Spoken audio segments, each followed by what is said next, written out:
yes, all of you see here, crank shaft position sensor है, oxygen sensor है। Oxygen sensor तो actually इसलिए लगा हुआ है ताकि हमें एग्जॉस्ट में कितना ऑक्सीजन आ रहा है उससे ये भी पता चलता है कि हमारा कंबशन प्रॉपर हो रहा है कि नहीं हो रहा है।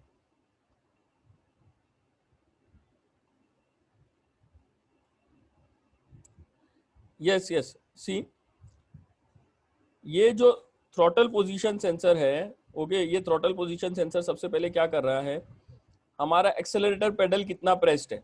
ओके, एक्सेलरेटर पेडल अगर ज्यादा प्रेस है तो क्या करेगा, वो सिग्नल देगा। वहां पे एक सेंसर लगा हुआ होगा हमारे एक्सेलरेटर पेडल के पास। ओके, एक्सेलरेटर पेडल के पास एक ये लगा हुआ रहेगा सेंसर। तो अगर हमने ज्यादा प्रेस किया है एक्सेलरेटर तो क्या होगा, ईसीयू को मालूम पड़ेगा कि हमें ज्यादा फ्यूल चाहिए, हमें स्पीड करना है, हमें इंजन की स्पीड बढ़ानी है, हमें एक्सेलरेट करना है। तो वो सिग्नल जाएगा हमारे ईसीयू को और ईसीयू उसके हिसाब से कैलकुलेट करेगा कि मुझे कितना प्रेशराइज्ड फ्यूल सप्लाई करना है, मुझे कितने टाइम के लिए फ्यूल इंजेक्टर को ओपन करना है। Okay, getting all of you. तो वो चीज ईसीयू कंट्रोल करेगा with the help of throttle position sensor. Okay, फिर उसके बाद में मैनिफोल्ड एब्सोल्यूट प्रेशर सेंसर जो यहाँ का प्रेशर सेंस करेगा इनटेक मैनिफोल्ड का। ऑक्सीजन सेंसर, ऑक्सीजन सेंसर क्या करेगा, एग्जॉस्ट में जो ऑक्सीजन है उसको सेंस करेगा कि अगर ज्यादा ऑक्सीजन है तो कुछ इशू तो नहीं होगा, यानी कि डिटोनेशन तो नहीं होगा, इंजन प्रॉपर चल रहा है कि नहीं चल रहा है। तो उस वो ऑक्सीजन के सेंसर के हिसाब से भी क्या करेगा, एक एस्टिमेशन निकालेगा कि मुझे कितना फ्यूल सप्लाई करना है। ओके, मेरा एयर कितना अवेलेबल है। ओके, एक वैक्यूम सेंसर भी लगा हुआ रहता है जो एयर की डेंसिटी मेजर कर रहा होता। क्या करता है वो, एयर की डेंसिटी मेजर करता है कि एयर कितना आ रहा है मेरा, तो मुझे उसके हिसाब से फ्यूल कितना भेजना है ताकि एयर फ्यूल मिक्सचर का जो रेशियो है वो मेंटेन रहे। ओके, तो ऑक्सीजन सेंसर अलग है, वैक्यूम सेंसर अलग है। जो वैक्यूम सेंसर जो है वो एयर की क्वांटिटी मेजर कर रहा है, या फिर एयर फ्लो सेंसर भी यूज कर सकते हैं हम लोग, जो एयर की क्वांटिटी को मेजर कर रहा है, चाहे उसकी डेंसिटी मेजर करे कि कितना डेंस एयर आ रहा है। ओके, या चाहिए तो उसका मास मेजर करें, तो वो भी सेंसर्स लगे हुए थे। ये 4 सेंसर सिर्फ मेनली बताए गए हैं कि ये 4 सेंसर इस तरह से काम कर रहे हैं, लेकिन इसके अलावा भी बहुत सारे सेंसर्स लगे हुए रहते हैं कंट्रोल करने के लिए। ओके, बहुत सारे सेंसर्स लगे हुए होते हैं हमारे इंजन की स्पीड को कंट्रोल करने के लिए, फ्यूल इंजेक्शन सिस्टम को कंट्रोल करने के लिए। Getting all of you. तो ये ईसीयू पूरा का पूरा प्रोग्राम्ड है और उसको बताया गया है कि इतना ये सारे इंफॉर्मेशन आ रहे हैं तो इसके हिसाब से आपको इतना फ्यूल सप्लाई करना है। ओके, तो ये oxygen sensor is getting the oxygen from getting the information of the amount of oxygen in the exhaust. Crank shaft position sensor क्या कर रहा है, देखो ये सबसे इंपॉर्टेंट है जो मैं बता रहा था। Crank shaft position sensor crank shaft पे रोटेट कर रहा है क्रैंक शाफ्ट, और क्रैंक शाफ्ट जितना जैसे रोटेट करता है उसी के हिसाब से हमारा जो पिस्टन है, पिस्टन ऊपर नीचे होता है। तो वहां पर एक पॉइंट ऐसा डिसाइड किया गया है कि जैसे ही हमारा जो है, यहाँ पे ध्यान से देखना, जैसे ही हमारा जो सक्शन स्ट्रोक स्टार्ट होगा वैसे ही क्या होगा, यहाँ पर एक हमने एक मैग्नेट लगा दिया होगा समझो। तो मैग्नेट क्या करेगा, यहाँ पे सेंस करेगा कि अरे ये मैग्नेट अभी ये सेंसर के तरफ आ गया, मतलब हमारा सक्शन स्ट्रोक स्टार्ट हो गया।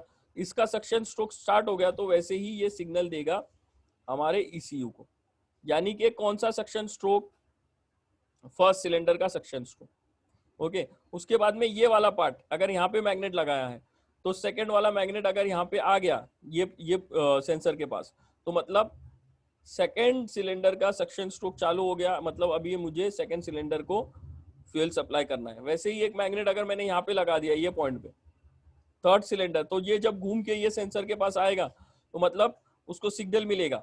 ओके, यहाँ पे एक वोल्टेज जनरेट होगा, वो वोल्टेज जनरेट होगा तो यहाँ पे सिग्नल वो देगा ईसीयू को कि अभी थर्ड सिलेंडर का सक्शन स्ट्रोक स्टार्ट होने वाला है, तो थर्ड सिलेंडर को फ्यूल सप्लाई यहाँ पर ये फ्यूल इंजेक्टर के थ्रू होगा। समझ में आ रहा है। तो ये क्रैंक शाफ्ट पोजीशन सेंसर इस तरह से काम करता है कि ये देता है पोजीशन का क्या है मेरे क्रैंक शाफ्ट की, और वो हिसाब से वो सक्शन स्ट्रोक के टाइम पे फ्यूल को सप्लाई करता है। Isn't it. पहले क्या था, कार्बोरेटर में डायरेक्टली फ्यूल अवेलेबल है, वहां पर किसी चीज को ओपन या क्लोज करने की जरूरत नहीं है, फ्यूल इंजेक्टर को ओपन या क्लोज करने की जरूरत नहीं है।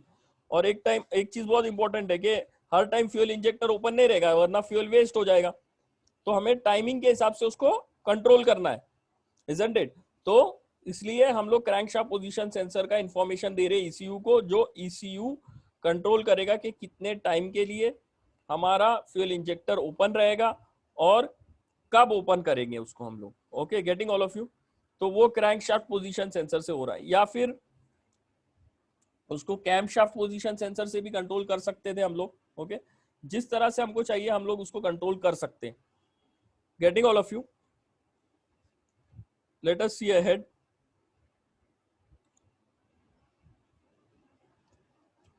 ओके, तो ये सारे सेंसर्स डेटा भेज रहे हैं ईसीएम में।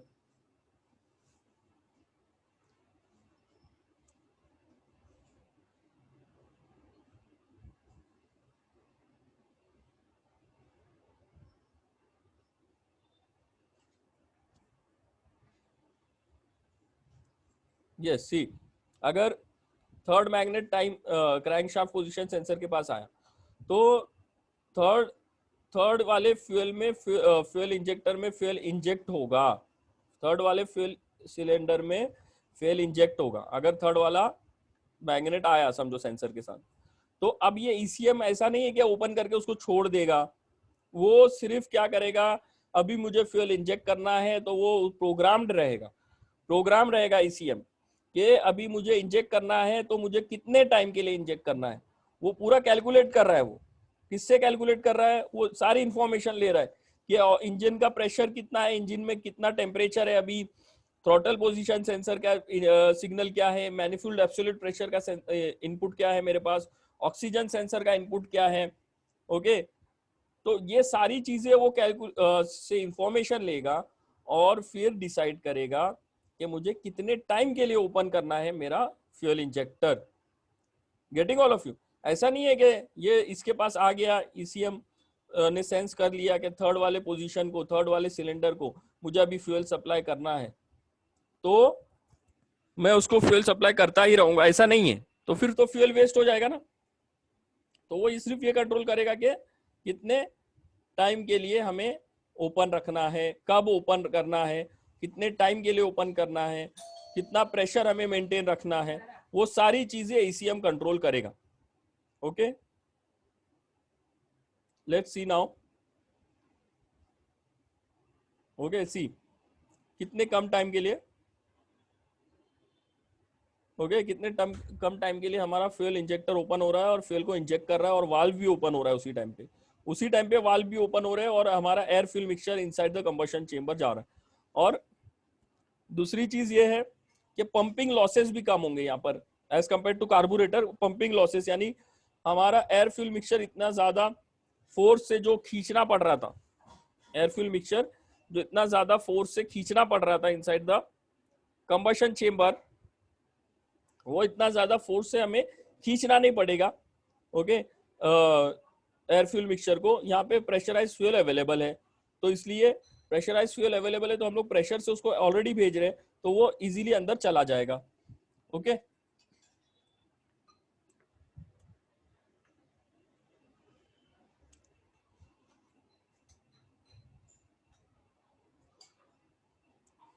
ओके, ओवरऑल एफिशिएंसी और पावर आउटपुट ज्यादा होगा अगर लॉसेस कम है तो।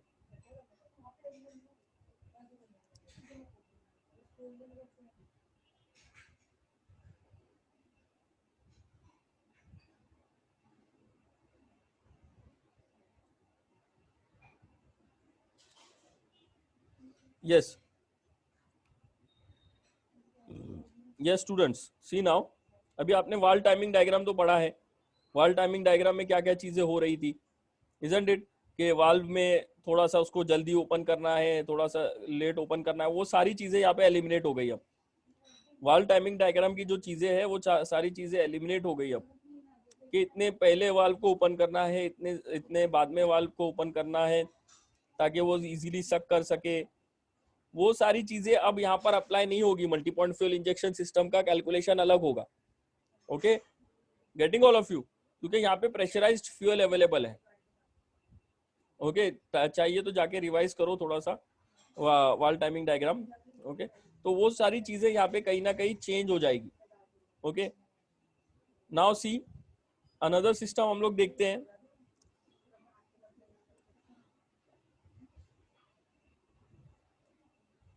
Multi point fuel injection system तो हमने देख लिया। अभी इसमें भी बहुत सारे टाइप्स है। Multi point fuel injection system में भी बहुत सारे टाइप्स है, किस तरह से वो कंट्रोल कर रहा है, किस तरह से हमारा सिस्टम डिजाइन किया गया है, कौन सी कंपनी ने कैसे किस तरह से डिजाइन किया गया है। तो वो सारे जो कंपनीज है उनकी इंजन है वो अलग अलग तरीके से डिजाइन की जाती है। ओके,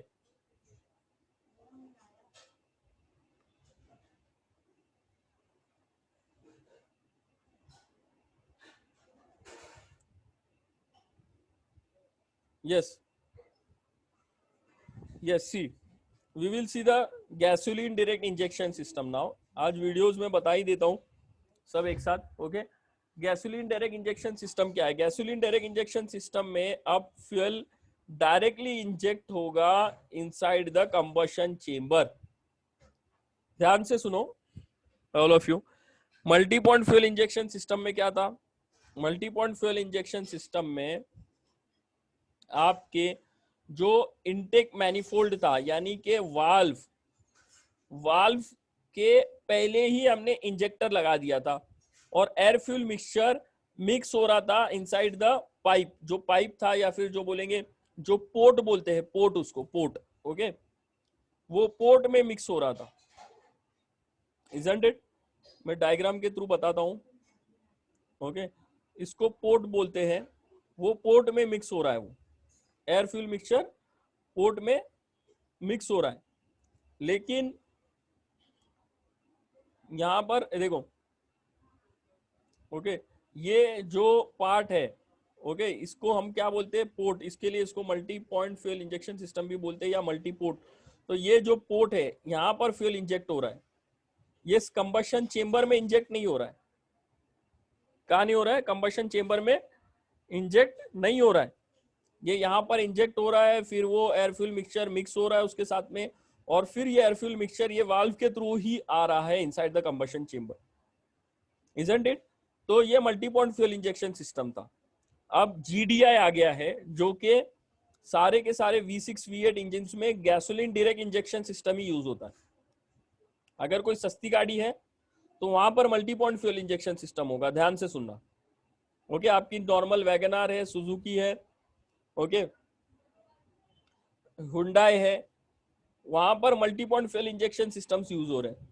लेकिन अगर मर्सिडीज है, ऑडी है, बीएमडब्ल्यू है, वहां पर gasoline direct injection system use होता है। तो उसमें क्या है कि आपका जो इंजेक्टर है वो डायरेक्टली कंबशन चेंबर के अंदर ही लगा होगा। कहां पर लगा होगा? आपका जो स्पार्क प्लग है, स्पार्क प्लग के बाजू में ही आपका फ्यूल इंजेक्टर लगा दिया। Getting all of you?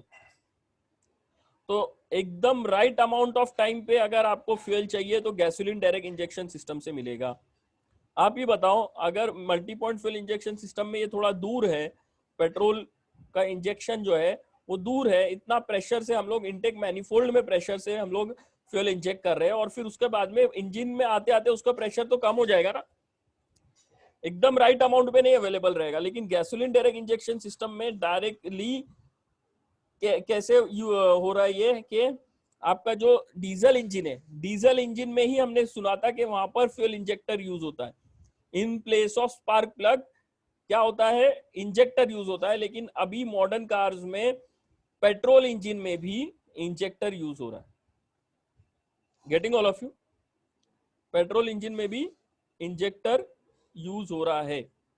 तो that is your gasoline direct injection system, जो कि एक एकदम मॉडर्न सिस्टम है। ओके, और डायरेक्टली कंबशन चेंबर में वो इंजेक्ट हो रहा है।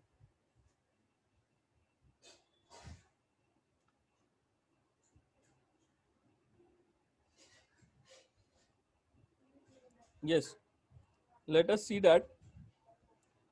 बॉश ने उसको बहुत ज़्यादा प्रमोट किया है, बॉश के भी बहुत सारे सिस्टम्स आए हैं। तो ये बॉश का गैसोलीन डायरेक्ट इंजेक्शन सिस्टम है जो हम लोग देख रहे हैं। Okay,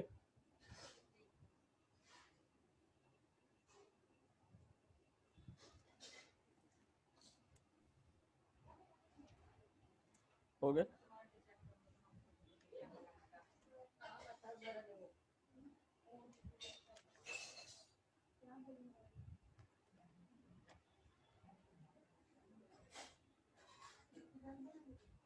yes, see gasoline direct injection system, okay, advance system है। बॉश ने भी अपना gasoline direct injection system design किया गया है और फिर बॉश सप्लाई करता है लेट्स से टाटा को। टाटा को सबसे ज्यादा सप्लाई करता है बॉश। जो टाटा नैनो कार आई थी उसमें भी बॉश के बहुत सारे equipments, injector systems, injectors install हुए थे, ओके। तो ये जो इंजेक्टर है, ओके, ये डायरेक्टली आपके कंबशन चेंबर में इंजेक्ट कर रहा है, okay.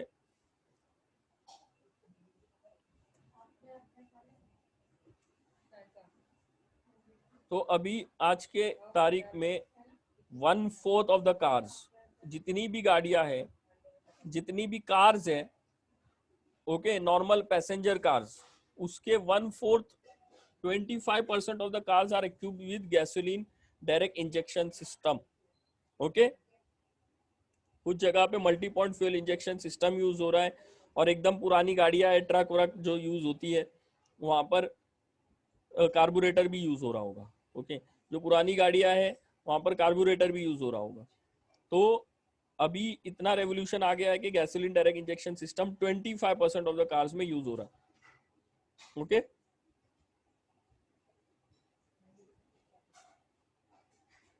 Air fuel mixture right inside the combustion chamber, okay,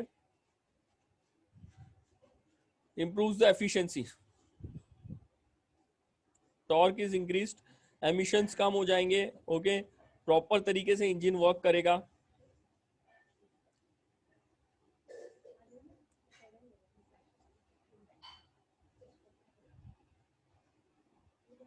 output 15% तक बढ़ जाएगा with the help of turbo charging and all, okay. Scavenging वगैरह इजी हो जाएगा, ओके। यानी कि गैसेस को पुश करना आउटसाइड इजी हो जाएगा गैसोलीन डायरेक्ट इंजेक्शन सिस्टम से।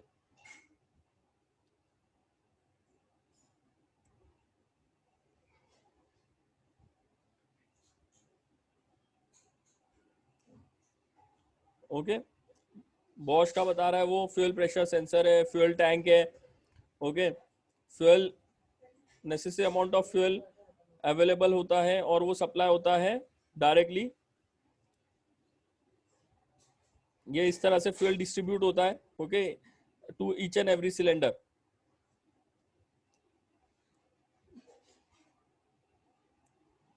सी एयर जो है, एयर, ओके, एयर तो अपना यहीं से आ रहा है, एयर यहीं से आ रहा है और एग्जॉस्ट गैसेस यहाँ से वापस जा रहे हैं, ये वाल्व से ही ओपन और क्लोज हो रहा है। ये जो सेंटर में लगा हुआ है, okay, this is your injector, ये सेंटर में इंजेक्टर लगा हुआ है और ये साइड में जो है ये हमारा स्पार्क प्लग है। क्या है ये? Spark plug, okay. तो यहां से फ्यूल डायरेक्टली इंजेक्ट होगा, यहां से एयर आएगा, एयर आएगा, ओके, और एयर क्या होगा? कंप्रेस होगा, कंप्रेशन स्ट्रोक में कंप्रेस होगा और जैसे ही सिलेंडर ऊपर पहुंचने वाला होगा आपका ये फ्यूल स्प्रे हो जाएगा, फ्यूल क्या होगा? स्प्रे हो जाएगा और फिर एयर फ्यूल मिक्सचर यहीं पे मिक्स होंगे, कंबशन चेंबर में ही मिक्स होंगे, जैसे कि डीजल इंजन में हो रहा था। एयर फ्यूल मिक्सचर जो है वो क्या हो रहा था? फ्यूल को जो है कंप्रेस्ड एयर में छोड़ा जा रहा था। तो यहां पर भी क्या हो रहा है? थोड़ा सा कंप्रेस्ड एयर है, ओके, और उसमें आपका फ्यूल छोड़ा जा रहा है, लेकिन फ्यूल जलेगा नहीं क्योंकि इतना ज्यादा टेम्परेचर उसका अचीव करने नहीं दे रहे हम लोग कि फ्यूल अपने आप जल जाए। ये डीजल नहीं है कि जिसका सेल्फ इग्निशन टेम्परेचर बहुत कम है। तो यहाँ पर इसलिए स्पार्क प्लग की जरूरत पड़ेगी जो स्पार्क देगा और फिर आपका फ्यूल जलेगा, okay. Let's see the working. See there are laser holes available, उसकी बात कर रहा है वो कि यहाँ से लेजर होल्स के through correct amount of fuel spray होगा throughout the combustion chamber. हर तरफ जाना चाहिए, हर तरफ कंबशन होना चाहिए। हर अगर इधर ही कॉन्सेंट्रेट हो गया हमारा फ्यूल, यहीं पर स्प्रे कर रहा है, तो प्रेशर एक ही पार्ट में, एक ही जगह पे, जरा से पार्ट में ही इधर पिस्टन पे ज्यादा कम एरिया में ज्यादा प्रेशर अप्लाई हो जाएगा और पिस्टन को टूटने के चांसेस बहुत ज्यादा है, पिस्टन के खराब होने के चांसेस बहुत ज्यादा है। इंजन में अगर through out the piston area अगर प्रेशर डिस्ट्रीब्यूटेड नहीं है तो क्या होगा, पिस्टन बराबर वर्क नहीं करेगा। इसलिए क्या करता है ये spray, proper amount of fuel कोने कोने तक स्प्रे करता है यहाँ से, ओके। और फिर वो स्पार्क प्लग के थ्रू जैसे ही स्पार्क आया तो वो लेयर्स ऑफ फ्यूल जलाते जाता है इस तरह से, और वो फिर प्रेशर से पुश करता है, ओके, टू द प्रेशर से पिस्टन को पुश करता है, okay.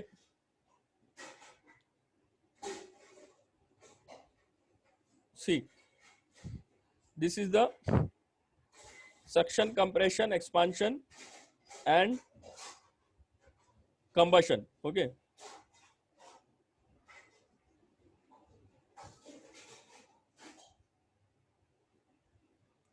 Yes, see one more thing, यहाँ पर क्या है कि आपका फ्यूल जो है, ओके, वो इंजेक्ट हो रहा है in the suction stroke only, okay.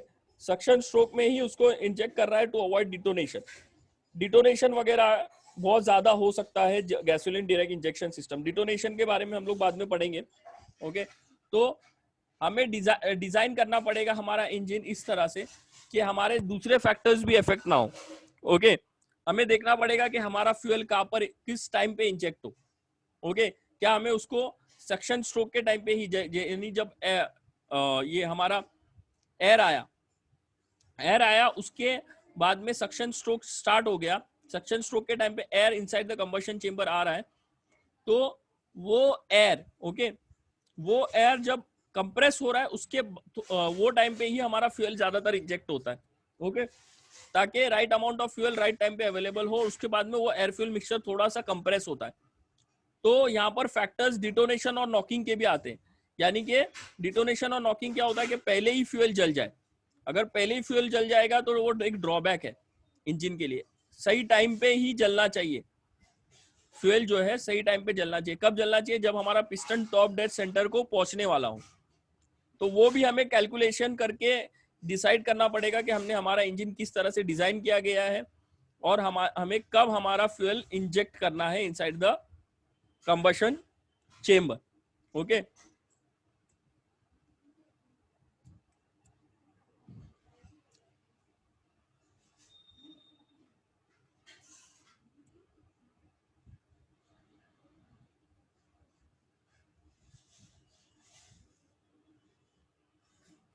Intake air भी करेक्ट, इनटेक एयर वगैरह भी जो है प्रॉपर अमाउंट में आना चाहिए, इजीली अवेलेबल होने चाहिए। तो उसके लिए भी सेंसर्स लगे हुए हैं और उसके लिए भी वर्क किया जाता है कि हमारा प्रॉपर अमाउंट ऑफ एयर भी अवेलेबल रहे, ओके।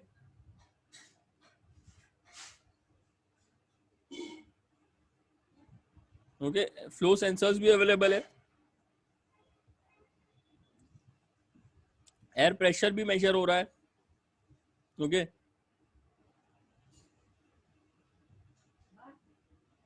इनटेक मैनिफोल्ड के थ्रू एयर सप्लाई हो रहा है, okay. So this is your gasoline direct injection system, okay. ये स्पार्क प्लग बता रहा है वो, ओके।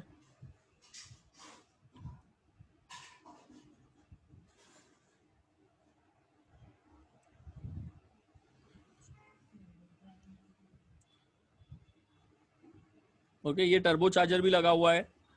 टर्बो चार्जर के थ्रू हमारा प्रेशराइज्ड एयर भी अवेलेबल होता है, ओके। तो टर्बो चार्जर के बारे में भी हम लोग पढ़ेंगे बाद में, okay.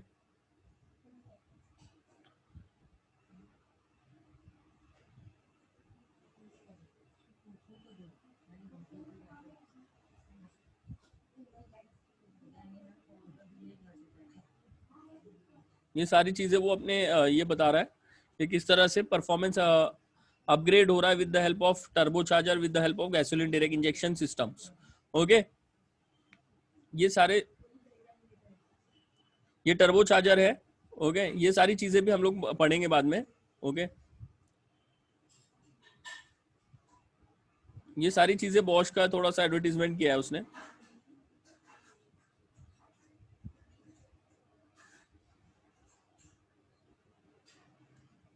Yes students, see this all these details are available. Okay, हमें धीरे धीरे ये स्टार्ट करना पड़ेगा पढ़ने के लिए एमपीएफआई सिस्टम क्या होता है, कैसे वर्क कर रहा है, फिर उसके ड्रॉबैक्स क्या है, उसके एडवांटेजेस क्या है. देखो डिसएडवांटेजेस की अगर बात करें गैसोलीन डायरेक्ट इंजेक्शन सिस्टम की, तो डिसएडवांटेजेस सिर्फ इतना ही है कि इनिशियल कॉस्ट ज़्यादा है, इसका मेंटेनेंस कॉस्ट ज़्यादा है. मेंटेनेंस ज़्यादा नहीं है, मेंटेनेंस कॉस्ट ज़्यादा है. सो जीडीआई सिस्टम को लाने के लिए यही प्रॉब्लम आ रहा था कि उसका जो एग्जॉस्ट था वो बहुत ज़्यादा एमिशन, वो बहुत ज़्यादा छोड़ रहा था. पावर ज़्यादा था लेकिन एमिशन भी ज़्यादा था. लेकिन धीरे धीरे उसको भी स्टडी किया गया और उसके अंदर से भी नॉकिंग और जो प्रॉब्लम्स थे उसको एलिमिनेट किया गया. ओके, एडवांटेजेस यही है, एयरफ्यूल रेशियो आपके जितना चाहिए उतना एयरफ्यूल रेशियो आप मेंटेन कर सकते हो. एग्जैक्ट अमाउंट ऑफ एयरफ्यूल रेशियो यानी कि हम लोग कंट्रोल कर रहे हैं हमारे फ्यूल इंजेक्शन को ही, तो फ्यूल इंजेक्शन को ही कंट्रोल कर रहे हैं तो हमारा एयरफ्यूल रेशियो जो है वो मेंटेन रहेगा. कौन सी भी स्पीड पे कितना भी एयरफ्यूल रेशियो चाहिए वो हम लोग मेंटेन कर सकते हैं यहाँ पर ECU के थ्रू. एग्जॉस्ट एमिशन कम हो जाएंगे, बेटर परफॉर्मेंस मिलेगा.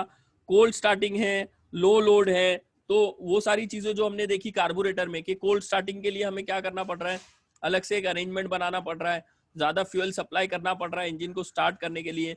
वहां पर कोई मीटरिंग नहीं है कि कितना ज्यादा सप्लाई करना है. ओके, कितना अवेलेबल है, कितना जरूरी है, यहाँ पे सेंसर्स लगे हुए. तो कोल्ड स्टार्टिंग है, अगर इंजन का टेम्परेचर बहुत कम है तो वो सेंसर जो है इंजन का जो टेम्परेचर सेंस कर रहा है वो डायरेक्टली ECU को बता देगा कि अभी कोल्ड है इंजन. तो वो क्या करेगा, proper amount of fuel calculate करेगा कि मुझे इंजन को स्टार्ट करने के लिए इतना फ्यूल लगता है, तो वो उतना ही फ्यूल भेजेगा, थोड़ा सा ज्यादा भेजेगा. Getting all of you. Atomization and vaporization of fuel ज्यादा होगा. एडवांटेजेस की बात कर रहा हूं मैं. तो यहाँ पर गैसोलीन डायरेक्ट इंजेक्शन सिस्टम में क्या होगा कि आपका गैसोलीन डायरेक्ट इंजेक्शन सिस्टम की भी बात कर रहा हूं मैं और एमपीएफआई सिस्टम की भी, दोनों में आपका जो ये है वेपराइजेशन ऑफ फ्यूल है, यानी कि फ्यूल को जो वेपराइज होने के लिए जो टाइम लग रहा है, एटोमाइज होने के लिए जो टाइम लग रहा है वो कम लगेगा. क्योंकि फ्यूल इंजेक्टर उसको स्प्रे कर रहा है तो वो इस तरह से स्प्रे करता है कि वो डायरेक्टली एटोमाइज जल्दी हो जाए, यानी कि वेपराइज फॉर्म में जल्दी कन्वर्ट हो जाए. उसको इस तरह से स्प्रे करता है, उसको ड्रॉपलेट फॉर्म में स्प्रे नहीं छोड़ देता उसको कंबशन चेंबर में, कि जैसे एक नल में से जैसे एक ड्रॉप आता है वाटर का, तो वो वाटर का जो अगर ड्रॉप है तो वो एक जगह पे एक्यूमुलेट हो जाता है, लेकिन अगर उसको स्प्रे कर दिया जाए तो वो इजीली वेपराइज हो जाएगा. Okay, by taking the heat from the combustion chamber. तो उसका ध्यान रखा जा रहा है गैसोलीन डायरेक्ट इंजेक्शन सिस्टम में और multi point fuel injection system में. ओके, ऑटोमाइज हो जा रहा है, वेपराइज हो जा रहा है, और जो गैप है okay that is reduced. Volumetric efficiency यहाँ पे इंक्रीज हो जाएगी क्योंकि एयर ज्यादा अवेलेबल रहेगा, प्रेशराइज्ड एयर ज्यादा अवेलेबल रहेगा यहाँ पर. ओके, जितना एयर चाहिए हमें प्रेशराइज्ड एयर, ओके ज्यादा डेंस एयर चाहिए तो वो टर्बोचार्जर्स के हेल्प से हमें अवेलेबल है. ओके, तो यहाँ पर देखो नॉकिंग और डिटोनेशंस की अगर बात आ रही है तो वो भी सारी चीजें वो लोग कैलकुलेशन के हिसाब से एलिमिनेट कर सकते हैं. We will study that later. Okay, ये आज के लिए इतना थियरी बस हो गया मेरे हिसाब से. हम लोग आगे बढ़ते हैं. ठीक है,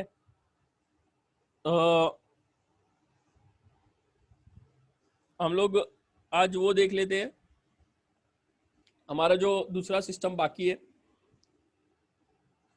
हमारा प्रैक्टिकल जो बाकी है वो देख लेते हैं आज. ओके, इतना ज्यादा थियरी आज के लिए बस हो गया.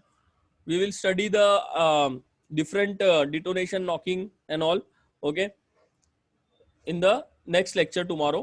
Okay, let us see the practical part. One practical is remaining, that is speed test, that we will see today.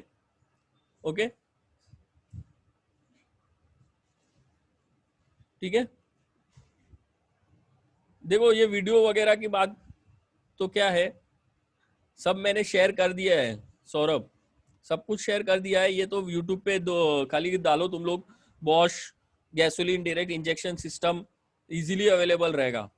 Okay, ये सब सर्च करने की जरूरत नहीं है आज के जमाने में, पुराना जमाना नहीं है. अभी यूट्यूब पे डायरेक्टली आप डालो तो सब कुछ अवेलेबल है। Bosch gasoline direct injection system, तो इजीली अवेलेबल हो जाएगा ये। ओके, सारी चीज़ें मैंने यूट्यूब से सर्च करके ही निकाली है। बहुत सारी चीज़ें दूसरे सोर्सेज से अवेलेबल है ये, लेकिन यूट्यूब पे मैक्सिमम चीज़ें आपको मिल जाएंगी। मैंने बहुत सारे लिंक्स शेयर भी किए। Okay, so you can take it from there also. Let us move ahead.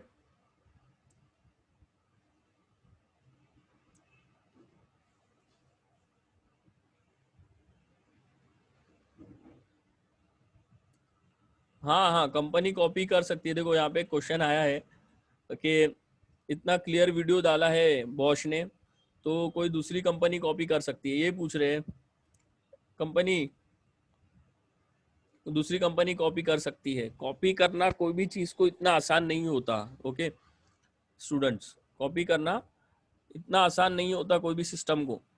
क्या आप कोई, आपने इंजीनियरिंग ड्राइंग सीखी है ना, इंजीनियरिंग ड्राइंग, आप ड्राइंग देख के किसी और के जैसी ड्राइंग बना सकते हो क्या? इतने आसानी से नहीं बना सकते ना। वैसे ही है ये सिस्टम्स भी। यहाँ पे आपको उसने कैलकुलेशंस नहीं बताया है। उसने ये नहीं बताया कि मैं कितना प्रेशर रख रहा हूँ। उसने ये नहीं बताया कि मैं कौन सा मटीरियल यूज कर रहा हूँ, मेरा इंजन का साइज क्या है। उसने खाली बोला कि इंजन का साइज मेरा रिड्यूस हो जाएगा, पावर ज्यादा मिलेगा। कितना पावर दे रहा है वो नहीं बताया। उसके अंदर बहुत सारा करोड़ों के रिसर्च होते हैं और उसके रिसर्च पेपर्स वो लोग बनाते हैं, पेटेंट करवाते हैं अपनी बहुत सारी चीजों को। ओके, तो कोई कॉपी भी नहीं कर सकता अगर भले से वो लोग डाल रहे हैं उसको।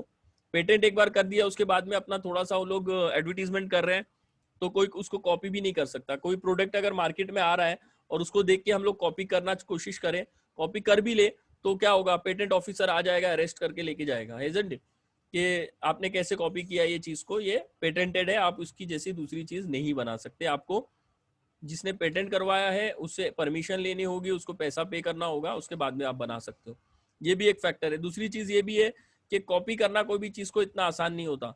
आप वैसी बनाने जाओगे, अगर आपके पास उतना स्किल्ड इंजीनियर्स नहीं है, उतने बड़े बड़े रिसर्चर्स नहीं है, तो फिर आप वैसा नहीं बना सकते हो। वो बहुत डिफरेंट चीज होती है। हाँ, अगर आपके पास बंदे अवेलेबल है तो आप उससे अच्छा सिस्टम भी बना सकते हो, बट फिर पेटेंट की बात आएगी, फिर कॉपीराइट की बात आएगी। Okay, getting all of you? yes, any other doubt students? देखो ये नो सर। जो थियरी है, थियरी के बारे में मैंने आपको आइडिया तो दे दिया। ओके, आपको अभी रिफर करना है उसको। ओके, और पढ़ना है, मैंने आइडिया तो दे दिया पूरा। और डिफरेंट डिफरेंट सिस्टम्स है, डिफरेंट डिफरेंट जो है इंजिन्स है, तो डिफरेंट डिफरेंट कंपनीज के अलग अलग तरीके से ये वर्क किया जाता है। जो मेन पॉइंट्स है मैंने आपको बता दिया कि multi point fuel injection system कैसे वर्क कर रहा है, गैसोलीन डायरेक्ट इंजेक्शन सिस्टम क्या है। तो इसके ऊपर छोटे छोटे क्वेश्चंस आते हैं। ओके, और आपको वो पढ़ के अंडरस्टैंड करना है। ओके, चलो हम लोग आगे बढ़ते हैं।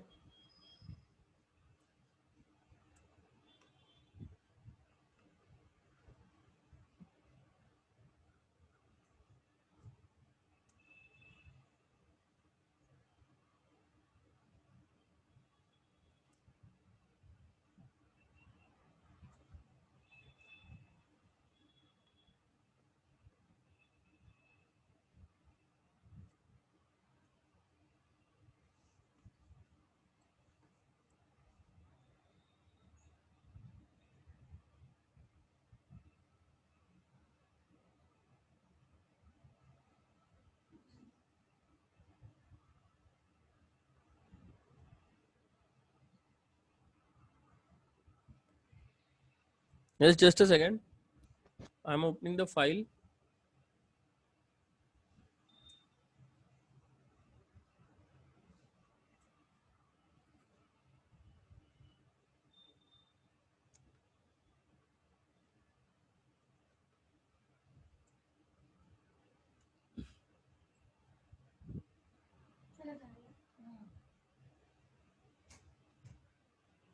नंबर आप देते नहीं है आपका।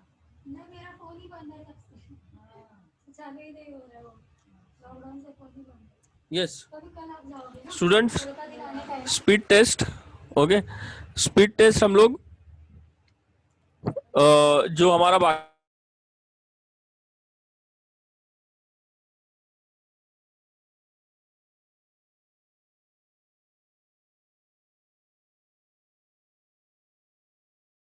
ये स्पीड टेस्ट हम लोग देख लेते आज। ओके, स्पीड टेस्ट में क्या है, लोड टेस्ट जो हम लोग ने किया था वैसा ही है। Okay, 4 stroke petrol engine use करना है हमें। Speed test 4 stroke multi cylinder petrol engine पे हम लोग कर रहे हैं।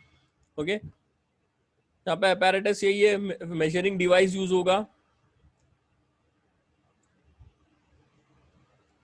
ओके, मेजरिंग डिवाइस यूज होगा हमारा, फ्यूल मेजरिंग डिवाइस जो मैंने बताया था, याद करो। लोड टेस्ट में भी यूज हो रहा था, हमारे हीट बैलेंस शीट में भी यूज हो रहा था। ओके, कैलोरीमीटर यहाँ पे यूज कर रहा है वो, air intake measurement, cooling arrangement. Calorimeter का कुछ हमारा कैलकुलेशन से लेना देना नहीं है। ओके, सिर्फ वो बता रहा है कि ये यूज हो रहा है। ये सारे स्पेसिफिकेशंस तो हमने बताया था। मेक है डीजल इंजन। ओके, लेट्स सी उसने कैलकुलेशन कौन सा यूज किया है, डीजल इंजन का यूज किया है या पेट्रोल इंजन का यूज किया है। ओके, वो हम लोग देख लेते हैं कौन सी इंजन यूज किया है उसने। अगर डीजल इंजन है तो ये सारे स्पेसिफिकेशन है, बोर इतना है, 66 mm स्ट्रोक है, 72 mm कंप्रेशन रेशियो 9.2। ओके, अब ये देखो, मेक डीजल इंजन का बता रहा है और वो फ्यूल ऑयल बता रहा है पेट्रोल। गेटिंग? अगर ये पेट्रोल इंजन है तो ही यहाँ पे फ्यूल ऑयल पेट्रोल का बताना चाहिए ना, और ये डेंसिटी भी ये पेट्रोल के हिसाब से बताई गई है, तो ये पेट्रोल इंजन का इधर लिखा हुआ रहना चाहिए। Okay, this is a mistake, ये पेट्रोल इंजन है। ओके, यहाँ पे कट करो और ये क्या लिखो यहाँ पे, petrol engine. Okay, let us see, density of air capacity 800 CC की इंजन है। ओके, ये सारे प्रोसीजर्स है। Ensure that the necessary electrical connections are made, remove initial load from the engine, यानी आपको इंजन को स्टार्ट करना है रीडिंग लेने से पहले। अभी स्पीड टेस्ट है क्या, देखो स्पीड टेस्ट एक्चुअल में क्या है कि हम डिफरेंट डिफरेंट स्पीड पे हमारा इंजन का परफॉर्मेंस मेजर कर रहे हैं। जैसे कि हमने लोड टेस्ट किया था, वहां पे लोड टेस्ट में स्पीड कांस्टेंट था। लोड टेस्ट में क्या था, स्पीड कांस्टेंट था, और लोड हम लोग वेरी करते जा रहे थे, और ये देख रहे थे कि जब हम लोग लोड को बढ़ा रहे हैं तो हमारा टाइम कितना है फ्यूल कंजम्पशन का, और प्रेशर क्या है, प्रेशर क्या आ रहा है U2 मैनोमीटर में, उसके हिसाब से हम लोग बाकी की चीजें कैलकुलेट कर रहे थे। मेन तो time for 25 CC fuel consumption था। अब यहां पर स्पीड टेस्ट में क्या होगा, स्पीड टेस्ट में हमारा लोड कांस्टेंट रहेगा, एक ही लोड रहेगा, इंजन के ऊपर जो लोड है वो उतना ही रहेगा, इन केजी, जो भी इन केजी आ रहा है वो हम लोग यहाँ पर लिख देंगे। और pressure difference on U2 manometer जो रहेगा, ओके, प्रेशर डिफरेंस, ओके, वो प्रेशर डिफरेंस हम लोग यहाँ पर मेजर करेंगे। तो अगर समझो